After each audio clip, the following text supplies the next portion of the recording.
మహిళల్ని గౌరవించాలనేది ఇంట్లో మాకు నేర్పించారు. అమ్మ కానీ నాన్న కానీ నాకు ఎప్పుడు నేర్పించారు. కానీ ఆ రోజు నుంచి ఇది ఒక మూవ్మెంట్గా చేయాలనేది నాలో ఆలోచన వచ్చింది. ఒక మూవ్మెంట్ అంటే కేవలం ఇక్కడ వచ్చి నేను మాట్లాడి వెళ్తాం కాదు, లేదంటే శాసనసభలో మాట్లాడతాం కాదు.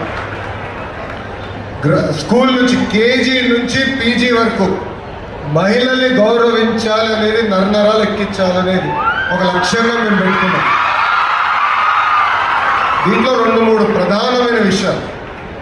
ఒకటి, తెలుగు వాడక భాషలో మహిళల్ని కించపరిచే విధంగా కొన్ని పదాలు ఉంటాయి.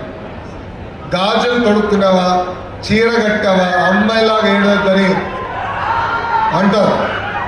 దానికి ఫుల్ స్టాప్ పెట్టాల్సిన బాధ్యత మనందరి పైన ఉంది. మీ పైన కూడా ఉంది.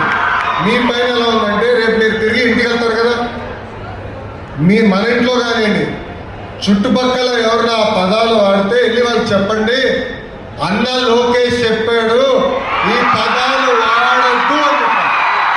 నంబర్ 1. నంబర్ 2, నైతిక విలువలు అనేది చాలా చాలా అవసరం.